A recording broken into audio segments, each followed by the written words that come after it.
네, 시청자 여러분 안녕하십니까? 뉴스타트 2부 시작합니다. 이재명 대통령과 문재인 전 대통령이 오늘 청와대에서 만납니다. 겉으로는 전현직 대통령의 만남이지만 진짜 관전 포인트는 여권의 당권 경쟁이죠. 친명과 비명으로 갈라져서 사생결단을 벌이는 계파 갈등을 향해 두 사람이 과연 어떤 메시지를 내놓을지에 관심이 쏠립니다. 국회에선 여전히 협치의 흔적조차 찾기 어렵습니다. 하반기 원구성도 더불어민주당의 일방통행이었는데요. 첫 단추부터 이렇게 끼우면 후반기 국회도 파행의 연속이 될 수밖에 없습니다. 일방적인 운영을 이어가는 여당도 본회의장을 박차고 나간 야당도 책임에서 자유롭긴 어렵습니다. 그럼 이 시각 주요 뉴스부터 살펴보겠습니다. 북중미 월드컵 조별리그에서 탈락한 축구 대표팀 주장 손흥민 선수가 오늘 새벽에 귀국했습니다. 기자들의 질문에 아무런 답변도 하지 않은 채 공항을 빠져나갔는데 앞서 손흥민 선수는 SNS를 통해 응원에 보답하지 못해 큰 책임감을 느낀다면서 소회를 밝혔습니다. 한성수 국무총리 임명 동의안이 법 여권 주도로 국회 본회의를 통과한 당일인 어젯밤 이재명 대통령이 한 총리 임명안을 바로 제거했습니다. 지난 2006년 한명숙 전 총리 이후 20년 만에 두 번째 여성 총리가 탄생했습니다.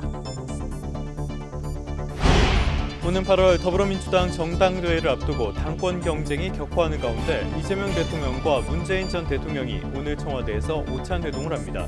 분열 양상으로 치닫는 여당 내 계파 갈등을 수습하는 계기가 마련될지 주목됩니다.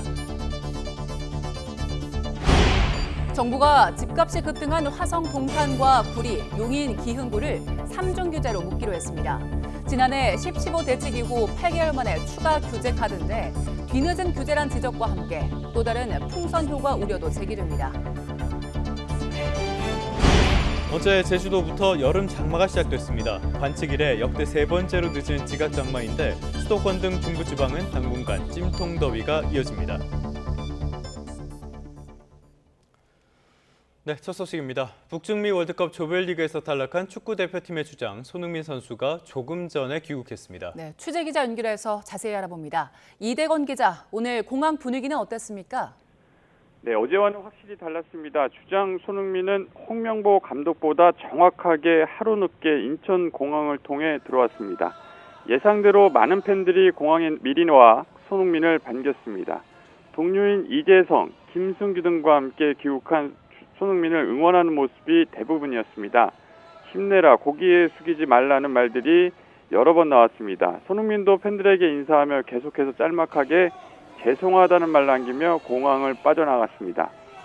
손흥민은 마지막 남아공전 선발에서 제외되면서 큰 논란이 불거졌고 손흥민을 비롯한 선수들은 잘못이 없다는 여론이 자연스레 자리를 잡았습니다.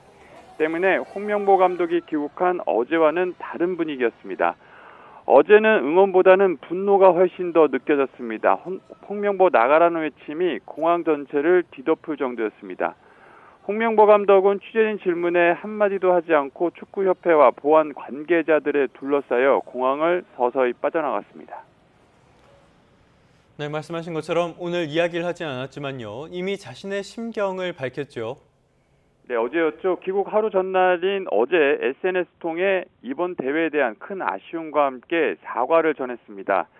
대한민국 국민 여러분과 축구를 사랑해 주시는 팬들에게 진심으로 죄송하다는 말을 전하고 싶다는 말을 가장 먼저 전했습니다. 그러면서 본인 역시 이런 경기를 지켜봤다면 정말 안타깝고 답답하고 힘들었을 것 같다며 팬들의 마음을 헤아렸습니다. 다짐도 함께 전했습니다. 다시 여러분에게 즐거움을 드릴 수 있도록 죽기 살기로 달려보겠다며 자신을 필요로 할 때까지 모든 걸 쏟아부어 다시 잘 준비해 보겠다고 밝혔습니다. 적어도 내년 초 아시안컵까지는 대표팀 유니폼을 입겠다는 의미로 해석됩니다. 손흥민은 월드컵 휴식기를 거친 뒤 소속팀인 미국의 LAFC로 돌아갑니다. 지금까지 YTN 이대호입니다. 이번 월드컵에서 우리 축구 대표팀이 최악의 성적을 거두면서 2년 전 홍명보 감독 선임 절차를 둘러싼 경찰 수사에 다시 관심이 쏠리고 있습니다. 경찰은 선임 과정에 절차 위반을 넘는 불법 행위가 있었는지 가려낸다는 방침입니다. 김혜린 기자입니다. 지난 2024년 홍명보 축구대표팀 감독 재선임 과정에서 불거진 절차 위반 논란. 문화체육관광부는 감독 추천 절차가 위법했다며 정몽규 대한축구협회장 등의 징계를 요구했고 법원 역시 문체부 조치에 문제가 없다고 판단했습니다. 축구협회가 공정하고 투명한 의사결정을 할 수 있는 그 정상적인 조직으로 거듭날 때까지 모든 정책 수단을 다 활용할 것이다라는 점은 분명히 말씀드릴 수 있겠습니다. 경찰은 같은 해 7월 시민단체로부터 축구협회 관계자들에 대한 고발장을 접수했습니다. 정 회장을 포함한 주요 피고발인 조사는 마쳤지만 2년째 수사를 이어온 경찰의 셈법은 복잡합니다. 정 회장 등이 단순 절차 위반을 넘어 감독 선임 과정에서 의도적으로 업무 담당자를 속이거나 강압적 지시를 내렸다는 점이 구체적으로 확인돼야 하기 때문입니다. 결국 고의성과 강제성 입증이 수사의 관건인데 정 회장이 홍 감독의 연봉을 일방적으로 결정해 업무상 배임 혐의가 있다는 고발인 주장 역시 신중히 따져봐야 한다는 관측이 나옵니다. 선임 과정에 절차적 하자, 즉 위법성이 존재한다고 인정된다 하더라도 국가대표 감독 선임과 협회의 재정적 손실 그리고 그 인과관계를 증명하기는 어렵기 때문에 경찰은 참고인 조사를 진행하며 법원에 제출됐던 축구협회와 문체부의 소송 자료를 넘겨받아 분석하고 있습니다. 이 과정에서 새로운 단서가 나오는 대로 정 회장 등에 대한 추가 소환 가능성도 배제하지 않겠다는 입장입니다. YTN 김혜린입니다.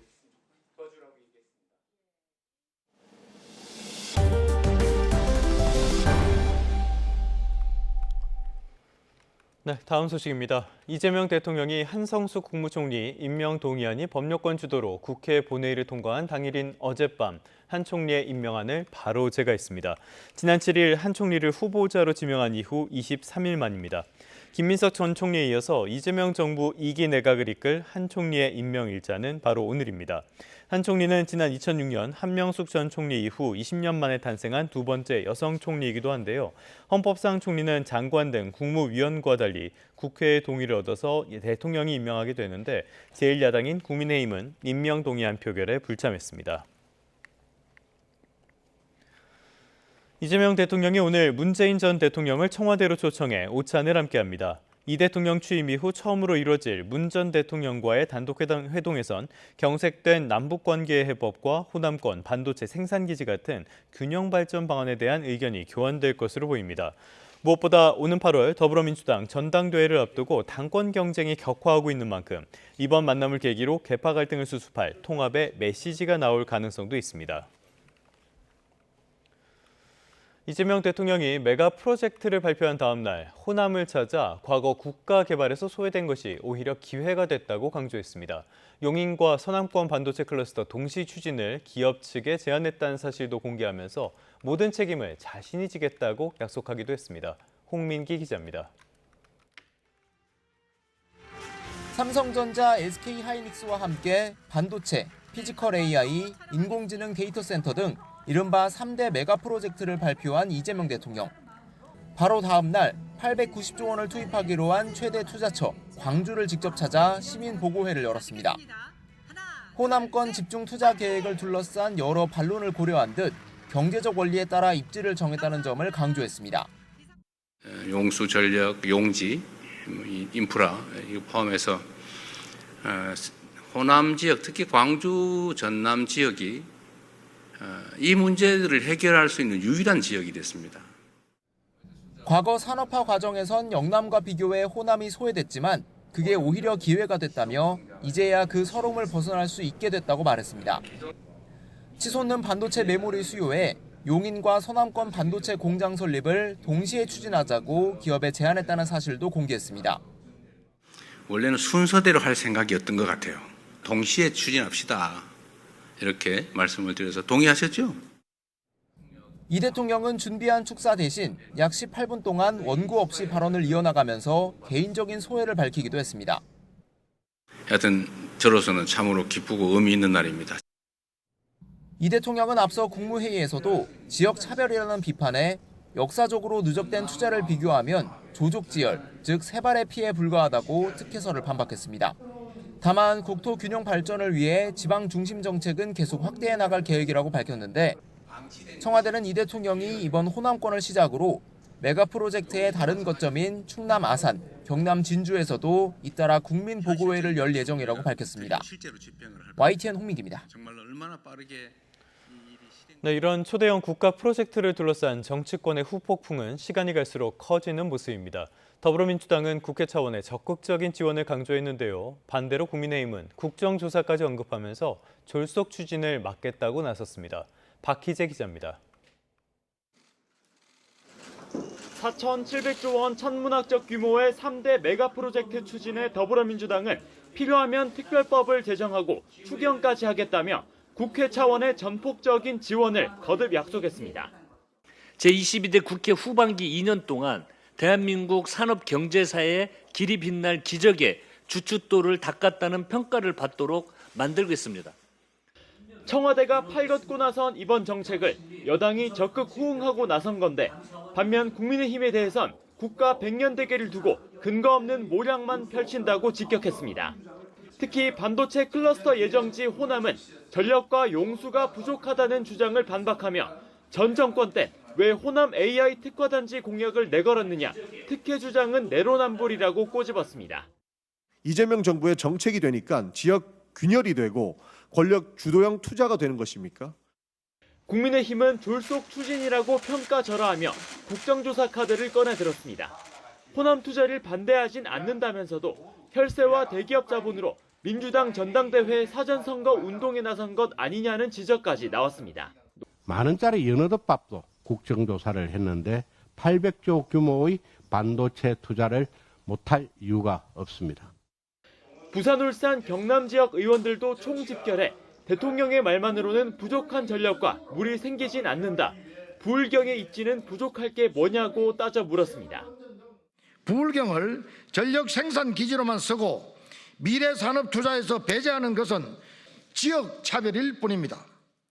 이런 가운데 삼성전자 대표이사 출신 의원은 기업 팔을 비틀어 나온 허상이 아니냐고 꼬집었습니다. 영남권 역차별이다. 그동안 호남은 소외당했다. 3대 메가 프로젝트는 어느새 지역별 이해관계를 바탕으로 정치 쟁점이 된 모습입니다. 전당대회부터 멀게는 총선까지 정치권에 어떤 결과로 돌아올지 관심이 쏠립니다. YTN 박희재입니다. 경제 소식입니다. 정부가 지난해 10.15 대책 이후 8개월 만에 화성 동탄과 용인 기흥, 구리까지 3중 규제로 묶는 초강수 카드를 다시 꺼내들었습니다. 최근 집값이 급등한 지역들이 있죠. 단기적으로는 과열됐던 시장이 숨고르기에 들어갈 걸로 전망되지만 또 다른 풍선 효과에 대한 우려도 나옵니다. 차유정 기자입니다. 정부는 지난해 10월 15일 서울 전역과 경기 12개 주요 지역을 조정 대상 지역과 투기과열지구, 토지거래 허가구역으로 동시에 묶었습니다. 핵심지의 대출 세금 문턱이 높아지고 시세 차익 투자가 불가해지자 우려했던 대로 매수세는 인접 비규제 지역으로 흘러갔습니다. 반도체 호황에 따른 SK하이닉스와 삼성전자의 고액 성과급 지급 결정은 결정적으로 수요를 폭발시켰고 정부가 결국 화성 동탄과 구리 용인 기흥구를 3중 규제로 묶겠다고 발표했습니다. 지난해 10.15 대책 이후 8개월 만에 추가 규제 카드로 LTV 상한 및 양도세 등 세금 규제가 강화되고 갭 투자가 차단됩니다. 주택시장 과열에 대응하기 위해서 화성 동탄, 용인 기흥, 구리 세 곳을 조정대상 지역 및 투기과열지구로 지정하며 경기도는 같은 지역에 대해 토지거래 허가구역을 지정합니다. 최근 석 달 4% 가까이 오른 화성시 동탄구는 올해 12% 넘게 급등해 전국 상승률 1위를 기록했고 반도체 셔틀버스가 다니는 이른바 셔세권 지역인 기흥구는 올 들어 6%, 구리도 7% 넘게 상승했습니다. 규제 지역 지정은 오늘부터, 토허구역은 5일부터 발효됩니다.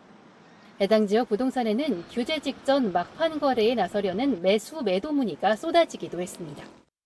오늘 당장 계약하겠다는 그런 문의는 공동중개 의뢰 문의는 굉장히 많은데요. 매칭할 수 있는 매물이 없어요. 규제가 시행되면 당장 시장은 숨고르기에 들어갈 전망입니다. 대출 문턱이 높아지고 각종 세금 부담도 커지기 때문에 일단 매수세는 주춤할 것으로 예상이 되고요. 하지만 동탄 기흥은 대기업 종사자들의 실수요 여력이 강하고 구리도 서울 접근성을 바탕으로 실수요가 유지되는 만큼 거래 위축이 당장 집값 하락으로 이어질 가능성은 적어 보입니다. 규제가 된다 할지라도 사실 여기 엄청난 앞으로 현금이 많이 들어오잖아요. 그 현금의 매수세가 충분히 규제 지역을 다 커버할 수 있을 것 같다, 그렇게 생각이 듭니다. 이미 동탄 등은 집값 급등에 따른 피로감이 높아진 가운데 추가 규제가 다소 뒤늦었다는 지적도 나옵니다. 정부가 우려됐던 풍선 효과를 규제로 다시 틀어막으며 진화에 나섰지만 다음 풍선이 또 다른 인접지로 옮겨갈 가능성도 제기되는 상황. 결국 장기적인 시장 안정을 위해선 신뢰할 만한 공급 로드맵과 일관된 정책 신호가 병행돼야 합니다. YTN 차유정입니다. 경제 한 줄 뉴스입니다. 지난달 서울 주택 입주 물량이 지난해보다 40% 넘게 줄어들고 누적 실적도 비슷하게 감소한 것으로 나타났습니다. 정부가 원유 위기 경보를 경계에서 주의로 하향 조정하고 천연가스에 내려졌던 주의 경보는 해제했습니다. 화물차나 노선버스에 지급되는 경유 유가 보조금을 전세버스에도 지원하는 여객자동차 운수사업법 시행령 개정안이 국무회의에서 의결됐습니다. 외환당국은 올해 1분기 동안 시장 안정화를 위해 외환시장에서 136억 2,800만 달러를 순매도했습니다. 지금까지 경제 한 줄 뉴스였습니다. 네, 벌써 2026년도 하반기가 됐습니다. 오는 8월부터 육아휴직을 할 수 있는 최소 기간이 일주일로 짧아지게 됩니다. 또 10월부터는 철도 승차권을 2달 전부터 예매할 수 있게 됩니다.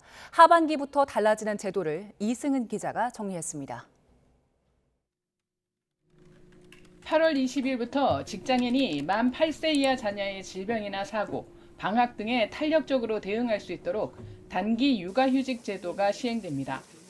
현재는 육아휴직을 30일 이상 사용해야 육아휴직 급여를 받을 수 있지만 1주 혹은 2주 단위로도 받을 수 있게 됩니다. 9월부터는 배우자가 태아를 유산 혹은 사산한 남성 노동자는 5일 범위에서 휴가를 쓸 수 있습니다. 남성은 또 지금까지는 자녀 출생 뒤에 육아휴직을 쓸 수 있었지만 배우자가 유산 혹은 조산 위험이 있을 경우 자녀 출생 전에도 사용할 수 있게 됩니다.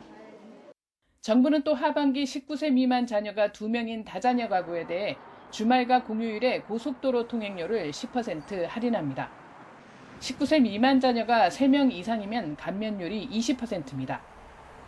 췌장의 인슐린 분비 기능이 손상된 환자도 장애인 등록을 할 수 있습니다. 모든 당뇨병 환자가 가능한 것은 아니고 인슐린이 생성되지 않는 당뇨 환자 가운데 6개월 이상의 인슐린 집중 치료 등 일정 기준을 충족하는 경우에 한합니다. 또 소상공인 사회안전망을 위해 노란우산공제 납입 한도가 분기별 300만 원에서 연 1,800만 원으로 확대됩니다. 8월부터는 회사가 도산했을 때 보호하는 체불 임금이 3개월분에서 6개월분으로 늘어나고 10월부터는 임금 체불에 대한 법정형이 강화됩니다. 8월부터 KTX와 SRT의 예약 앱이 합쳐집니다. 10월부터는 승차권 예매 가능 기간도 한 달 전에서 2달 전으로 늘어납니다. 11월부터는 일기예보가 상세해집니다.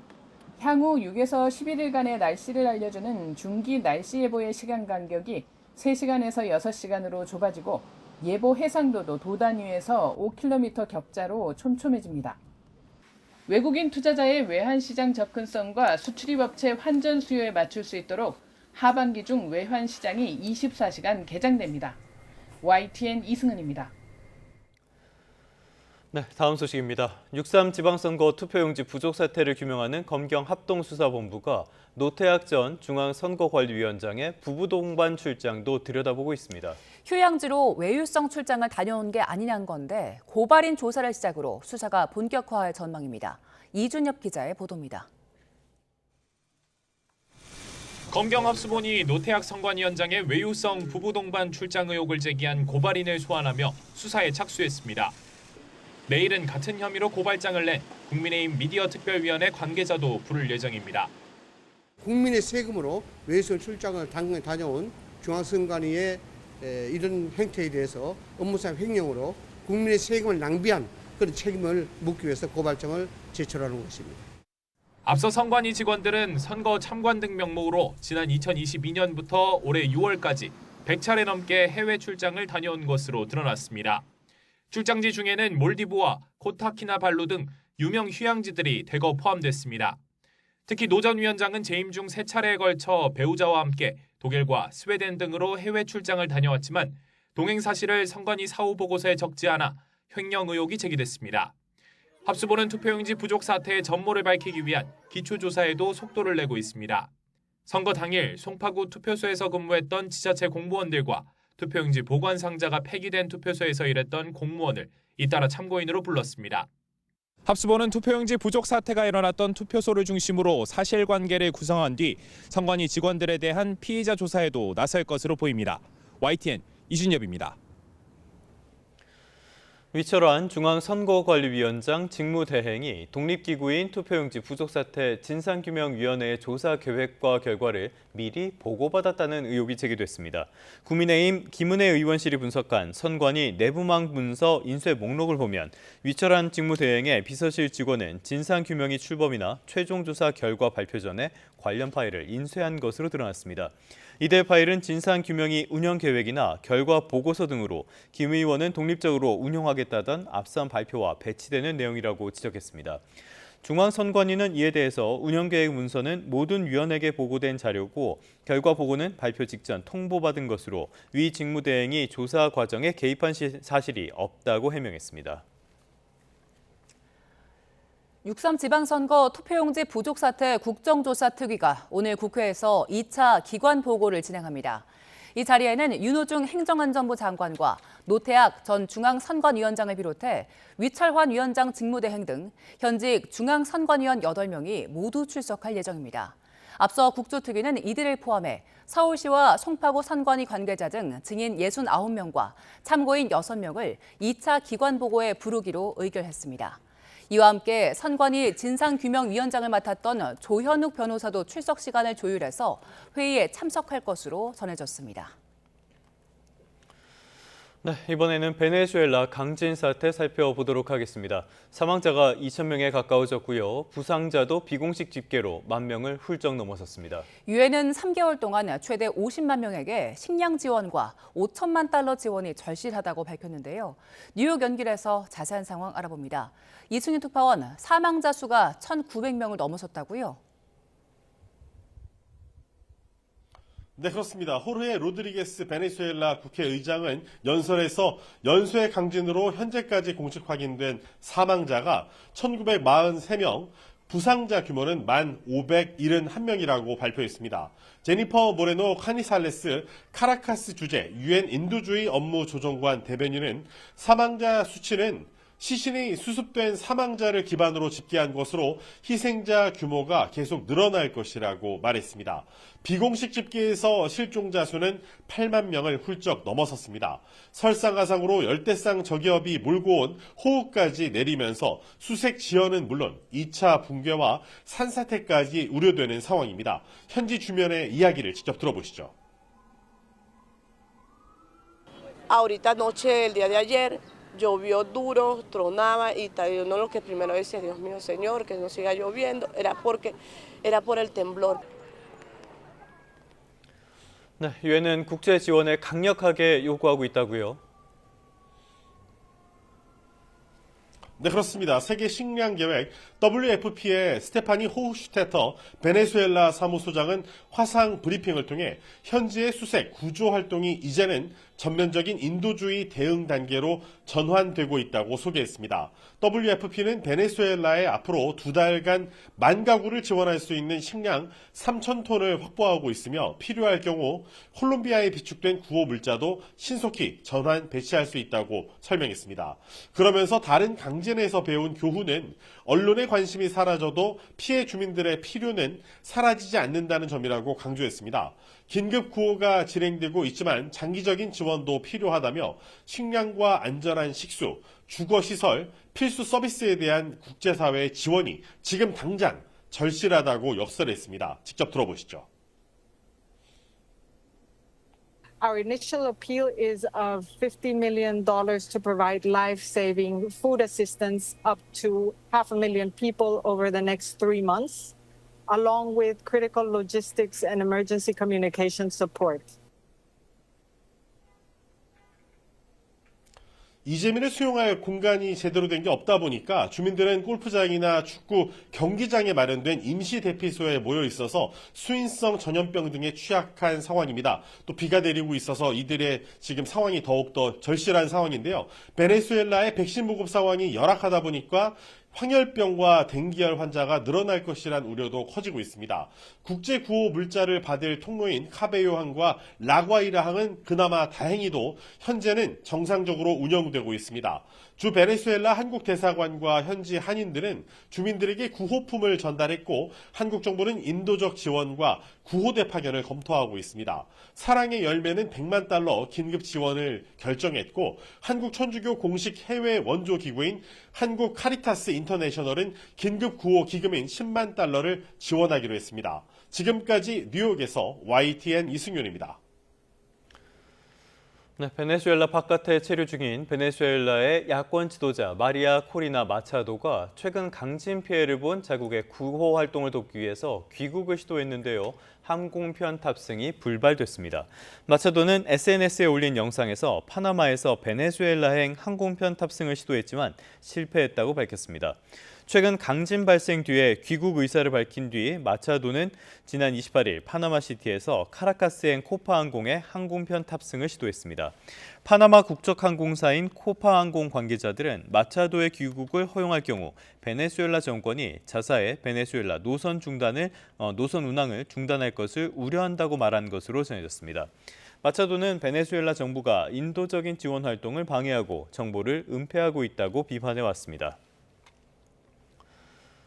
네, 이번엔 중동 정세도 살펴보겠습니다. 미국과 이란이 양해각서 협상단을 중재국인 카타르에 보냈는데요. 다만 이란은 이번 주 미국과의 직접 대화에는 선을 분명하게 그었습니다. 미국의 공습으로 사망한 최고 지도자 하메네이의 장례식을 이란 역사상 최대 규모의 국장으로 준비하면서 협상 속도를 조절하고 있습니다. 신호 기자의 보도입니다. 이란 수도 테헤란 거리에 아야톨라 하메네이 전 최고 지도자의 대형 초상화가 설치됐습니다. 후계자인 아들 모즈타바 하메네이, 초대 최고 지도자 호메이니까지 함께 나온 그림도 보입니다. 모레 테헤란에서는 전쟁 첫날 공습으로 사망한 하메네이의 장례식이 넉 달여 만에 열립니다. 3일 30여 개국 정상과 대표단의 장례 행렬을 시작으로 8일 이라크에서의 대규모 추모 행사, 9일 최종 안장식까지 일주일간 이란 역사상 최대 규모 국장으로 치러질 전망입니다. و همکاری بسیار شایسته دولت عراق مقرر شد که تشییع جنازه در تشییع پیکر مطهر در شهرهای عراق صورت بگیره به خصوص در عتبات مقدسه. 미국과의 양해각서 협상은 속도를 조절하는 분위기입니다. 양국 모두 대표단을 카타르 도하로 보냈지만 이란은 직접적인 고위급 회담이나 실무회담에 선을 그었습니다.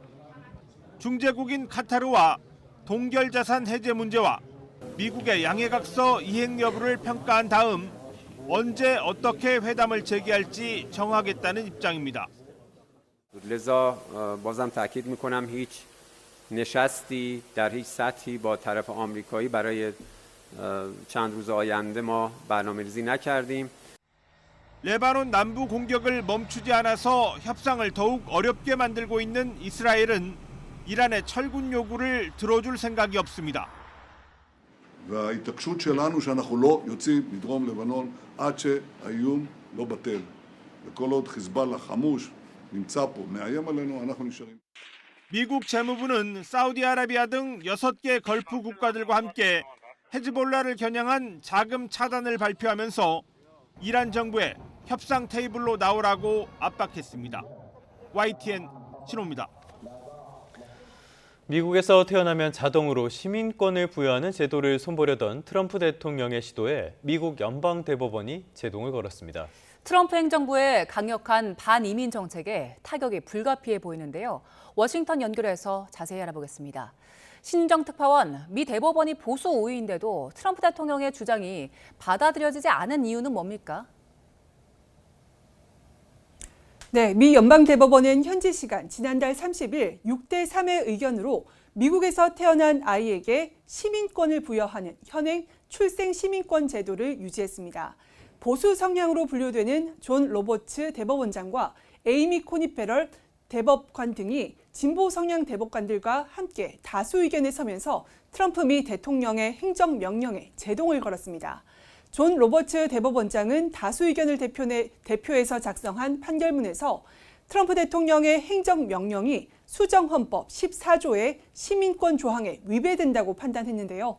해당 조항은 미국에서 태어나거나 귀화한 사람은 모두 미국 시민이라고 규정하고 있습니다. 로버츠 대법원장은 시민권은 권리를 갖기 위한 권리, 즉 정치 공동체에 자유롭게 참여할 권리라면서 수정헌법 14조는 그 약속을 미국에서 태어난 모든 사람에게까지 확대했다고 밝혔습니다. Today's decision marks a striking rebuke against President Trump's executive order that purported to limit birthright citizenship. 반면 보수 성향의 클래런스 토마스 대법관은 수정헌법 14조는 과거 해방 흑인들을 위해 제정되신 것만큼 원정 출산 등에 악용되도록 해서는 안 된다면서 반대 의견을 냈습니다. 판결문 총 분량만 194쪽에 달해서 이번 사안을 둘러싼 대법원 내부의 치열한 법리 공방을 방증했습니다. 네, 트럼프 대통령 입장에서는 된 일이 없다 이런 생각이 들 법도 한데요. 어떤 반응 내놨습니까? 네, 트럼프 대통령은 이번 판결을 미국의 큰 불행이라고 규정하면서 강하게 반발했습니다. 또 시진핑 주석과 위대한 중국의 승리를 축하한다고 비꼬면서 중국인의 원정 출산 등이 가능해졌다는 주장을 우회적으로 반복하기도 했습니다. 그러면서 거추장스러운 헌법 개정 없이 의회 입법만으로도 출생 시민권을 쉽게 끝낼 수 있다면서 여당인 공화당을 향해서 즉각적인 관련 법안 처리를 압박했습니다. I think it subjects the country to serious challenges going forward, and we'll have to deal with it as a Congress. 이미 린지 그레이엄 상원 의원 등 공화당 강령파들은 자동 시민권 부여를 제한하는 이민법 개정안을 발의해둔 상태인데요. 다만 법조계에서는 수정헌법에서 출생 시민권을 규정하고 있는 만큼 단순히 연방법만 바꿔서는 대법원 해석을 뒤집기 어렵다는 지적이 나오고 있습니다. 야당인 민주당과 시민단체들은 시민권은 대통령이 좌우할 수 있는 특권이 아닌 헌법적 권리라면서 일제히 환영했습니다. 발언 잠시 들어보시죠. That citizenship is a constitutional right, not a privilege that any president can give or revoke. So it's a day of celebration for everyone who's affected, and that means all Americans. 이번 판결은 트럼프 대통령이 지난해 1월 취임 첫날 서명한 핵심 반이민 행정명령을 위헌으로 판단한 첫 대법원 결정입니다. 상호 관세 무효화에 이어 대법원이 트럼프 2기의 초강경 독주에 다시 제동을 걸면서 트럼프 대통령으로서는 정치적 타격도 적지 않을 것으로 보입니다. 지금까지 워싱턴에서 YTN 신윤정입니다. 어제 제주도에서 시작된 올여름 첫 장맛비가 남부지방까지 확대했습니다. 현재 전남 해안과 제주도에 세찬 비가 집중되고 있고 특히 제주 산간에는 호우경보가 내려진 가운데 시간당 40mm 안팎의 매우 강한 비가 집중되고 있는데요. 오늘 제주 산간에 최고 120mm 이상, 그 밖에 제주도와 전남 해안에 최고 80mm 이상의 많은 비가 내리겠고요. 오전까지 국지성 호우가 쏟아지는 곳이 있겠습니다. 반면 오늘 중부지방은 하늘빛이 흐리기만 하겠고요. 수도권 북부와 강원 중북부에는 오후 한때 5에서 60mm의 소나기가 지나겠습니다. 오늘 비나 소나기가 내릴 때는 벼락이 치고 돌풍이 부는 곳이 있겠습니다. 자세한 지역별 기온입니다. 현재 서울 기온은 23.7도, 청주 24.2도를 나타내고 있습니다. 한낮에는 수도권과 영서 곳곳에 폭염주의보가 이어지는 가운데 서울과 춘천이 33도까지 크게 오르겠고요. 남부지방은 광주와 대구가 26도에 그치겠습니다. 날씨였습니다.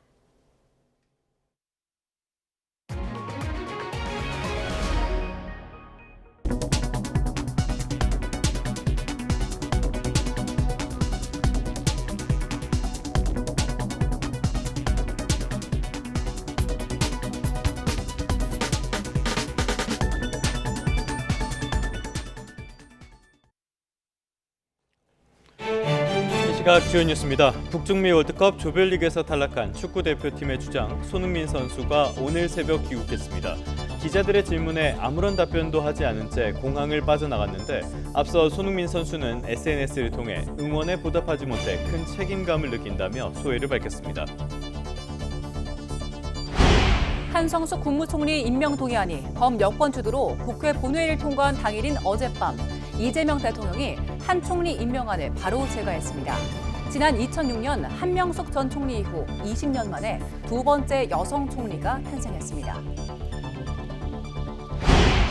미국과 이란이 양해각서 협상단을 중재국 카타르에 보낸 가운데 이란은 이번 주 미국과 예정된 회담이 없다고 밝혔습니다.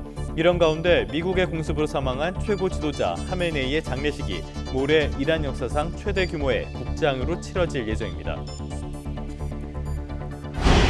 어제 제주도부터 여름 장마가 시작됐습니다. 관측 이래 역대 세 번째로 늦은 지각 장마인데 수도권 등 중부지방은 당분간 찜통더위가 이어집니다. 네, 다시 주요 뉴스부터 살펴보겠습니다. 북중미 월드컵 조별리그에서 탈락한 축구대표팀 주장 손흥민이 홍명보 감독보다 하루 늦은 오늘 귀국했습니다.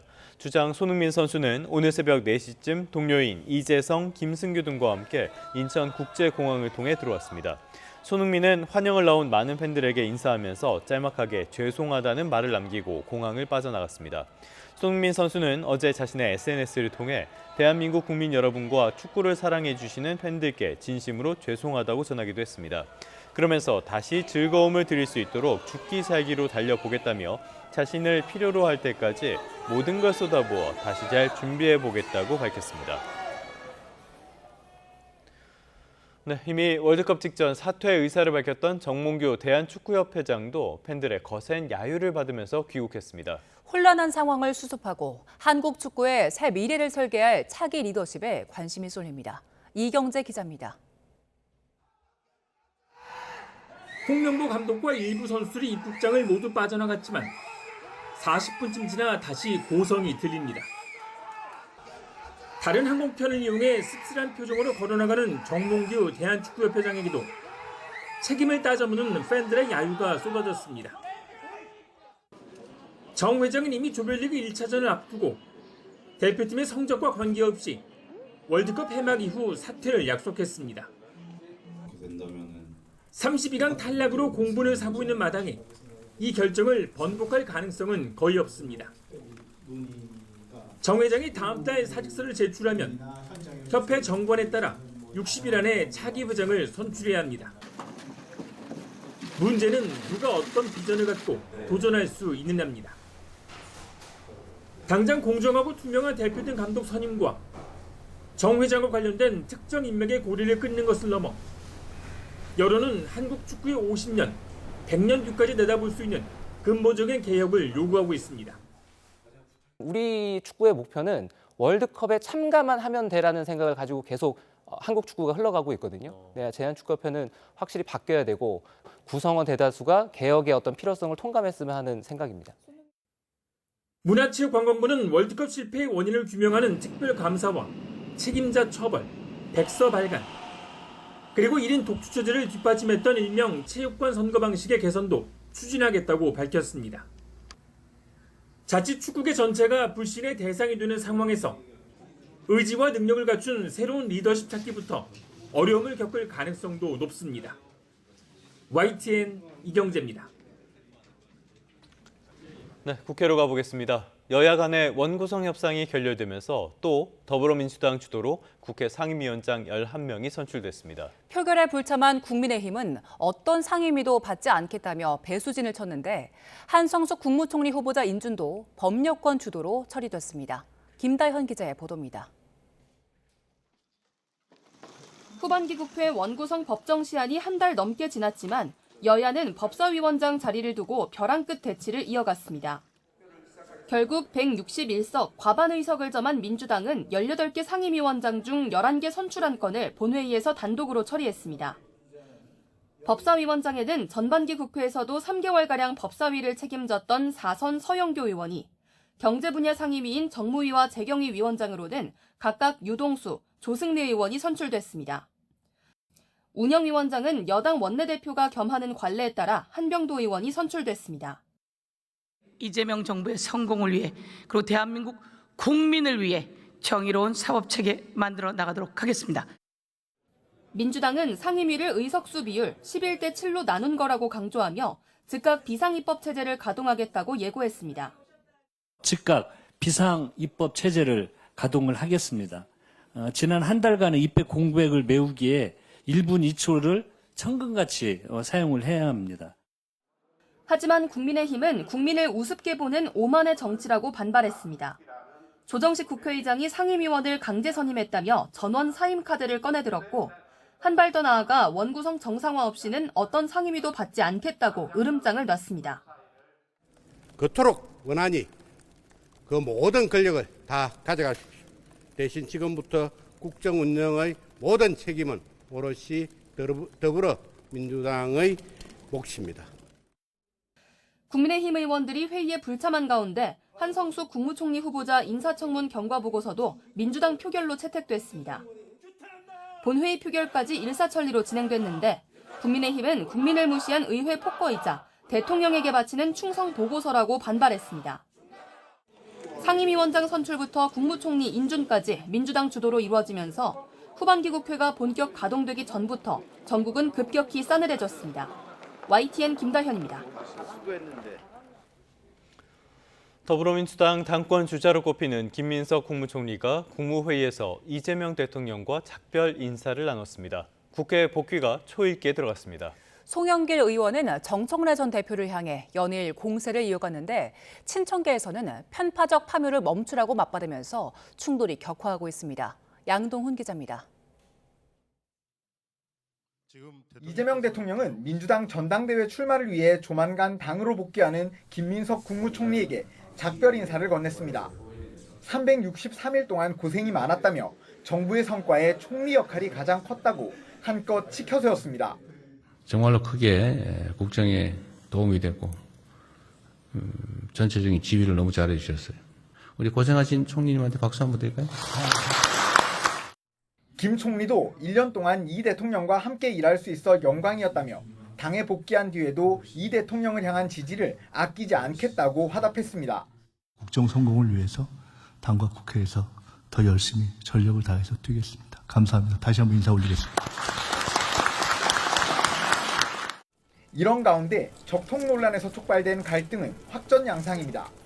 역시 당대표 주자로 꼽히는 송영길 의원이 정청래 전 대표가 노무현 전 대통령 장례식에 불참했다는 발언을 두고 실수였다고 사과했지만 봉하마을을 찾아 노 전 대통령이 한미 FTA를 추진할 때 정 대표가 반대의 선봉에 서지 않았느냐며 재차 공세를 이어갔습니다. 노무현 대통령을 지키지 못한 책임은 다 우리 모두의 책임입니다. 누가 노무현 대통령 죽음 앞에 이거를 적통이라고 자기를 내세울 수가 있겠습니까? 계속되는 공격에 정 전 대표도 불쾌감을 숨기지 않았는데 적통의 적자도 입으로 꺼낸 적 없다며 내분 대통령의 역사를 계승하자고 했을 뿐이라고 반박했습니다. 친청계로 분류되는 의원들도 정 전 대표를 거들고 나서면서 당권 주자 사이 충돌은 대리전으로까지 확산하는 모습입니다. 최민희 의원은 편파적 파묘를 하면 누가 이득이냐며 육선 의원답게 당대표 경선에 임하라고 쏘아붙였고 한민수 의원도 우리 안에 적대와 편 가르기가 무슨 도움이 되겠느냐고 정 대표를 엄호했습니다. 허위사실 유포의 파묘 논란까지 민주당 내 계파 투쟁이 극한으로 치닫고 있다는 우려가 터져나오고 있습니다. 검찰 보안 수사권 폐지를 시작으로 적통 논쟁까지 벌인 당권 주자들은 이제 1인 1표제를 놓고도 파열음을 이어가는 모양새입니다. YTN 양동훈입니다. 국민의힘 장동혁 대표가 거취 압박에도 아랑곳 없이 징계에 본격 시동을 걸면서 당내 전운이 고조되고 있습니다. 징계 대상에 오른 현역 국회의원만 수십 명에 달한다는 얘기가 나오는데요. 친한동훈계와 비당권파를 중심으로 한 반발은 갈수록 거세지고 있습니다. 부장원 기자입니다. 장동혁 대표가 당의 기강 확립을 공언하자마자 지방선거 기간 멈췄던 국민의힘 중앙윤리위원회가 다시 가동을 시작했습니다. 다음 주 초 첫 회의를 열고 선거 전으로 취소된 현역 의원 등에 대한 징계안 심의에 착수하기로 한 겁니다. 윤리위 핵심 관계자는 특정인이 아닌 안건 전반을 살펴보려는 취지라고 설명했지만 당 안팎에선 당헌 당규 위반이나 해당 행위 등의 명목으로 제소된 현역 의원만 두 자릿수에 달한다는 얘기가 나오며 당은 뒤숭숭한 분위기입니다. 징계 대상 1순위로는 재보궐선거 당시 무소속 한동훈 후보를 도왔던 이른바 친한계 의원들이 거론됩니다. 앞서 장 대표가 직접 지도부를 공격한다고 콕 집은 초재선 모임 대한과밀의 구성원들을 겨냥한 징계 회부 요청서도 접수된 거로 전해졌습니다. 당 핵심 관계자는 YTN에 지도부 차원에서 특정한 방향을 잡아놓은 게 없다면서도 당헌 당규 위반이 있다면 징계는 불가피하다고 말했습니다. 초유의 무더기 징계 사태가 벌어질 수 있다는 우려서 친한계와 비당권파를 중심으로는 그냥 당하고 있지는 않겠다는 반발이 터져나왔습니다. 징계받아야 될 사람들이 다른 사람들을 징계한다는 거고 당대표 비판했다고 징계하고 쫓아내고 한다면 그게 민주정당이라고 할 수 있겠어요? 앞으로 징계 정국이 만약에 진짜로 시작된다면 예. 저는 이런 부분을 일정 부분을 저지하는 것도 저희 역할이 될 수 있다고 생각을 합니다. 퇴원 이후 첫 일성으로 기강을 언급했던 장동혁 대표는 이제 본격 징계 정치에 시동을 거는 모습입니다. 자신을 둘러싼 사퇴 압박에 당권으로 맞서는 모습인데 내홍과 법적 공방도 불가피할 것으로 보입니다. YTN 부장원입니다. 다음 소식입니다. 미국과 이란의 종전 합의로 호르무즈 해협 통항이 재개되면서 정부가 원유 자원 안보 위기 경보를 한 단계 내렸습니다. 에너지 수급에 숨통이 트이면서 공공부문 차량 2부제를 비롯한 비상 조치도 해제됐습니다. 손효정 기자의 보도입니다. 정부가 원유에 대한 자원안보 위기 경보를 3단계 경계에서 2단계인 주의로 낮췄습니다. 자원안보 위기 경보는 수급 상황과 경제 파급력 등을 고려해 관심부터 주의, 경계 심각까지 4단계로 나뉩니다. 미국과 이란의 전쟁이 터진 뒤 지난 3월 처음 관심 단계가 발령됐고 이후 주의와 경계로 잇따라 격상됐다가 석 달 만에 2단계로 내려왔습니다. 호르무즈 해협 통항이 재개되며 그동안 발이 묶였던 유조선 6척이 우리나라로 향하는 등 에너지 수급 여건이 크게 개선된 데 따른 겁니다. 7월 원유 도입 물량은 지난해 같은 기간 수준을 웃돌고 나프타 확보율도 95% 이상인 것으로 집계됐습니다. 8월 원유 확보율 역시 90%를 넘어섰다고 정부는 설명했습니다. 대체 원유 도입이 늘면서 호르무즈 해협을 거치는 원유 의존도도 기존 70%에서 50%로 낮아졌습니다. 특히 사우디아라비아의 얀보항하고 또 UAE의 푸자이라 항을 통한 원유 공급이 완벽하게 증가를 하였습니다. 2단계 주의였던 천연가스에 대한 위기 경보는 전면 해제됐습니다. 에너지를 절감하고 대체 물량을 확보하기 위해 시행됐던 비상 조치도 완화, 폐지됩니다. 실효성 논란이 있었던 공공기관 차량 2부제와 공영 주차장에 적용됐던 승용차 5부제 모두 해제하기로 했습니다. 대체 원유와 나프타 도입 지원 제도, 비축유 스와프와 같은 수급 안정 조치도 일몰됩니다. 다만 의료, 생활 필수품 등에 쓰이는 석유화학 제품의 경우 일시적인 공급 차질이 생길 수 있는 만큼 나프타와 석화 원료에 대한 수급 조치는 당분간 유지할 방침입니다. YTN 손효정입니다. 유럽연합 EU가 역내 철강 산업을 보호하기 위해서 오늘부터 국가별 무관세 철강 수입 물량을 대폭 줄입니다. 한국 같은 FTA 체결국들은 최악의 결과를 피하며 한숨 돌리게 된 반면 중국은 무관세 할당량이 3분의 2 가까이 줄어들었습니다. 런던에서 조수연 특파원입니다. EU 집행위원회가 국가별 무관세 할당량을 포함해 역내 철강 산업 보호를 위한 새로운 조치를 공개했습니다.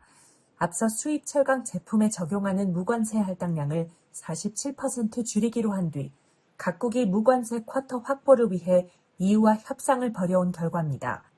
우리나라의 경우 무관세 할당량이 기존 쿼터에서 19.7% 감소해 상당히 선방한 것으로 평가됩니다. EU와 FTA를 체결한 13개국은 쿼터 감축폭이 3분의 1 수준에 그쳤는데 이 중에서도 한국은 20%를 하회하는 감소폭으로 방어한 겁니다. 반면 EU와 FTA를 맺지 않은 중국은 3분의 2 가까이 줄어든 79.9만 톤의 무관세 쿼터를 확보하는 데 그쳤습니다. 하루 전 EU를 방문한 왕원타오 중국 상무장관은 EU 측이 철강과 관련한 중국의 요청을 배려하지 않았다며 강한 불만을 드러낸 것으로 전해졌습니다. 中欧是伙伴而不是对手。中欧经贸合作的本质是互利共赢。 EU는 전쟁이라는 특수한 상황에 놓인 우크라이나도 배려해 통상 철강 수출 물량의 70%에 대해 무관세를 허용할 방침인 것으로 전해졌습니다. EU는 한국을 비롯해 13개국과 무관세 할당에 대해 원칙적인 합의에 도달했고 일본 등 아직 합의를 못한 국가들과는 계속 협의하고 있습니다. We need to defend our industrial base and keep pushing for level playing field globally so our industries get a fair shot at competing. 일본의 경우 EU의 새 철강 법안이 FTA 위반이라고 반발하며 세계무역기구에 EU를 제소하는 방안을 추진하는 것으로 알려졌습니다. EU는 중국과의 무역 불균형을 해소하기 위해 협상의 속도를 내는 동시에 사실상 중국을 겨냥한 보호무역 조치도 내놓고 있어서 맞대응을 부를 수 있다는 관측도 나옵니다. 런던에서 YTN 조수연입니다. 경찰이 잠실개표소 시위 과정에서 경찰관을 폭행한 혐의를 받는 20대 남성 2명에 대해 구속영장을 신청했습니다. 앞서 경찰관에게 침을 뱉은 혐의를 받는 여성 1명이 구속된 이후 두 번째 신병 확보 시도입니다. 표정호 기자의 보도입니다. 지난 5일 투표용지 부족 사태 이후 잠실 7동 제2투표소에 남아있던 투표함이 개표소로 옮겨졌습니다. 이날 개표소 주변에선 일부 시위 참가자들이 현장을 빠져나가는 경찰관과 취재진 등을 막아서며 신분을 확인하려 했습니다. 경찰은 당시 현장에 투입됐던 경찰관을 폭행해 다치게 한 혐의로 남성 3명을 특정하고 이 가운데 20대 남성 2명에 대해 구속영장을 신청했습니다. 이들은 저녁 6시 40분쯤 근무를 마치고 현장을 나가려던 송파경찰서 소속 경찰관의 목덜미와 양팔을 붙잡고 밀치는 등 폭행한 혐의를 받고 있습니다. 경찰 조사에서 이들은 선관위 직원이 경찰복을 입고 도망가는 걸로 의심했다는 취지로 진술한 걸로 전해졌습니다. 또 피해 경찰관이 반복적으로 경찰임을 밝혔지만 폭행을 이어간 걸로 조사됐습니다. 이 밖에도 경찰은 당시 공무집행 방해 상황과 관련해 허위 글을 SNS에 올린 20대 여성을 특정했습니다. 경찰은 이 여성을 정보통신망법 위반 혐의로 입건해 조사했고 조만간 검찰에 송치할 예정입니다. 앞서 집회 현장에서 경찰관 얼굴에 침을 뱉고 욕설한 혐의를 받는 40대 여성은 구속 상태로 검찰에 넘겨졌습니다. 경찰은 앞으로도 경찰관과 시민을 대상으로 한 불법 행위엔 법과 원칙에 따라 엄정하게 수사하겠다고 밝혔습니다. YTN 표정우입니다. 2차 종합특별검사팀이 이른바 김건희 황제조사 의혹과 관련해 당시 대통령실이 개입한 정황을 포착했습니다. 종합특검은 이원모 전 대통령실 인사비서관이 김건희 씨 측에 황제조사 날짜를 전달했다는 진술을 확보해 이 전 비서관에게 소환을 통보했습니다. 황제조사 의혹은 당시 디올백 수수 사건을 수사하던 검찰이 검찰청사가 아닌 제3의 장소에서 김건희 씨를 조사하는 등 특혜를 제공했다는 내용입니다. 고위공직자범죄수사처가 돈거래 의혹에 연루된 김영환 충북도지사에 대한 강제 수사에 나섰습니다. 공수처는 어제 충북도지사 사무실 등에 검사와 수사관 10여 명을 투입해 7시간 반 동안 관련 자료를 확보했습니다. 김 지사는 지역 사업체로부터 수십억 원을 빌린 뒤 해당 업체 대표에게 인허가 등 편의를 제공한 혐의를 받고 있습니다. 12구 이태원 참사 특별조사위원회가 참사 당시에 구조 활동에 참여한 뒤 트라우마를 겪다 숨진 상인 백모 씨를 희생자로 인정했습니다. 출범 이후 첫 진상규명 결정인데요. 특조위는 참사 당시 희생된 159명에 대해서도 관계기관의 대응이 적절했는지에 대한 조사를 이어가겠다고 밝혔습니다. 정영수 기자의 보도입니다. 이태원 참사 특별조사위원회가 출범한 지 21개월 만에 첫 진상규명 결정이 나왔습니다. 참사 당시 구조활동에 참여한 뒤 트라우마를 겪다 세상을 떠난 상인 백모 씨를 희생자로 인정한 겁니다. 그 점에서 매니저로 일하던 백 씨는 참사 당시 사람이 쓰러져 있는 모습을 본 뒤 의식이 없는 사람을 이송하고 누필 공간을 확보하는 등 직접 구조활동에 참여했습니다. 외향적이고 활달한 성격이었던 백 씨는 참사 이후 외상 후 스트레스 장애 증후군을 겪으며 우울증이 심해진 것으로 조사됐습니다. 현장의 CCTV를 통해서도 구조활동 참여를 확인할 수 있었습니다. 참사 이후 가족과 대화가 단절되었고 감정 기복이 심해졌으며 백 씨는 지난 4월 집을 나선 뒤 포천시에 있는 산 중턱에서 숨진 채 발견됐는데 전문가들은 백 씨가 참사 당시 현장 구조와 사망자 이송 과정에서 외상을 경험하고 가계 경영난으로 인한 부채의식과 무기력감까지 겹치며 사망에 이른 것으로 분석했습니다. 특조위는 백 씨의 행적과 전문가 소견을 종합해 백 씨가 이태원 참사 이후 정신적 피해로 사망했다고 판단했습니다. 특조위는 또 다른 희생자 159명에 대해서도 참사 당시 관계기관의 대응 적정성 등에 대한 조사를 이어갈 방침입니다. YTN 정영수입니다. 경찰의 수사 지휘를 총괄하는 박성주 경찰청 국가수사본부장이 정년 퇴임했습니다. 경찰청장에 이어 국가수사본부장까지 경찰지휘부 양대 축이 당분간 직무대행체제로 운영되면서 굵직한 현안 수사에 차질이 불가피할 거란 우려도 나옵니다. 윤혜리 기자의 보도입니다. 박성주 경찰청 국가수사본부장이 임기 1년을 남겨두고 정년 퇴임했습니다. 지금 경찰 수사는 매우 중차대한 시기에 있습니다. 그간의 수사제도 개편 과정에서 경찰 수사의 역할과 책임은 한층 무거워졌고 국민들이 기대한 수준도 그만큼 높아지고 있습니다. 전국 수사부서를 총괄하는 컨트롤타워인 국가수사본부는 경찰청장 다음으로 직급이 높은 치안정감이 수장을 맡는데 차기 인선이 확정되지 않으면서 당분간 유승열 수사기획조정관이 직무를 대신합니다. TV3 비상계엄 사태 이후 1년 반 넘게 공석인 경찰청장에 이어 국수본부장까지 경찰지휘부 양대 축이 모두 공석인 초유의 사태가 현실화하자 수사 차질 우려가 제기됩니다.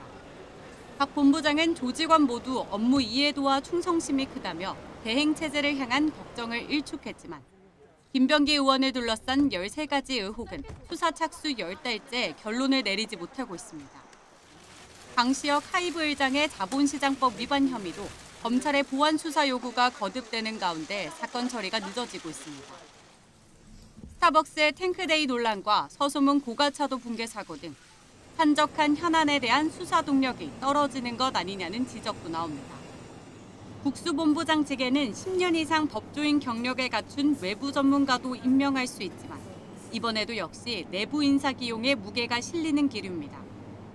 후임 인선으로는 경찰대 출신인 홍석기 경찰청 수사국장, 사법고시 출신인 배대희 경찰청 안보수사국장과 최보연 서울경찰청 수사차장 등이 거론됩니다.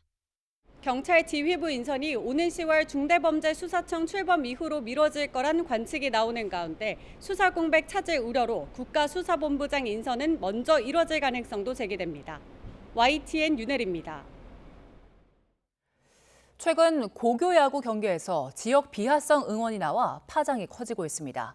온라인에서 소비되던 조롱성 표현이 어떻게 10대들의 응원 문화로 번지게 된 건지 김승환 기자가 짚어봤습니다. 광주 1고와 경기 중인 배제고 더그아웃에서 경기와 상관없는 뜻밖의 말이 나옵니다.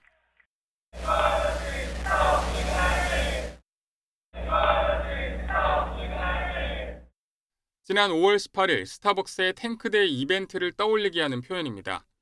스타벅스는 당시 탱크 텀블러를 앞세운 행사를 진행했다가 5.18 민주화운동 당시 계엄군을 연상시켰다는 비판을 받았습니다. 이번 구호는 당시 논란을 끌어와 5.18의 배경 도시인 광주 소재 학교를 조롱한 걸로 해석됩니다.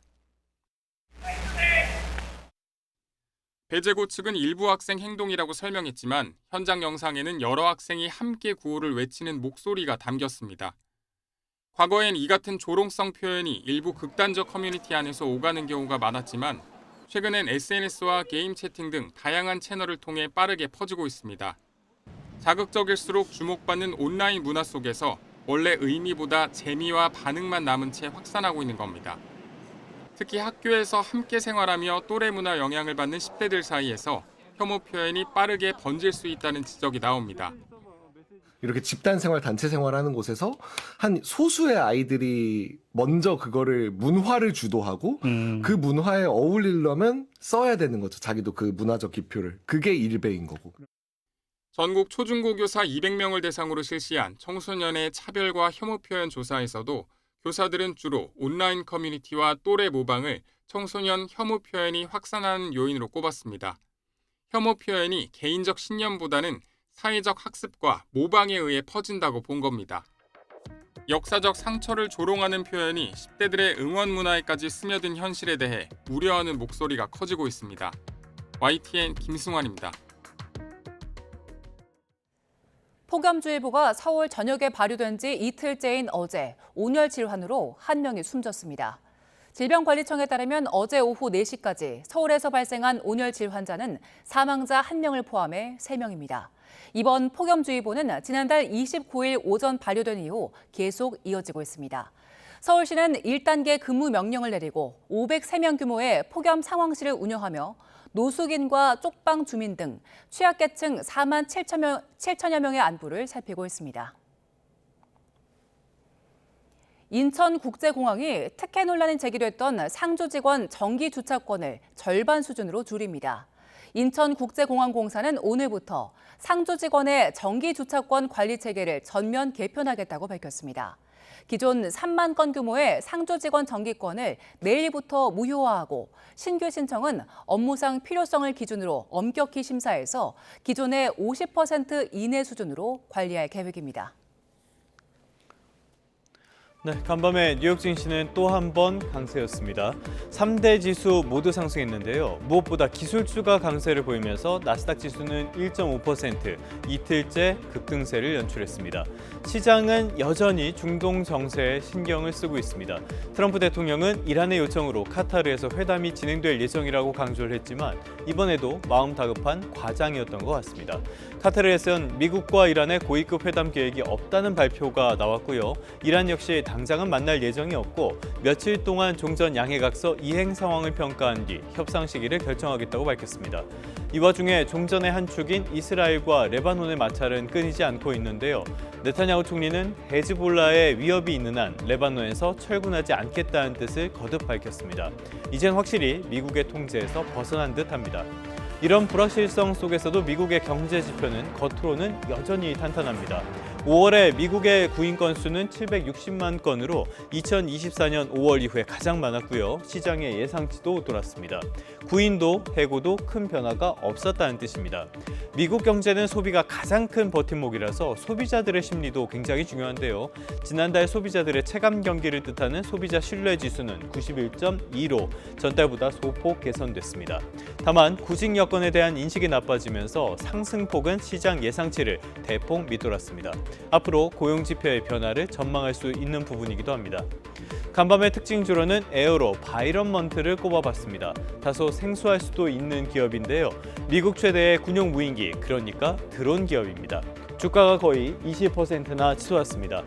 4분기 매출과 순이익이 모두 시장 예상보다 훨씬 좋았던 영향인데요. 그 배경을 보자면 역시 우크라이나 전쟁 장기화나 미국-이란 전쟁 같은 지정학적인 문제들이 있습니다. 광산 기업들은 태생적으로 세계가 평화롭지 않을 때 주목을 받을 수밖에 없습니다. 어떤 의미에선 방산 기업의 기회는 현재 진행형이라는 뜻이 될 수도 있습니다. 지금까지 2분 뉴욕 증시였습니다.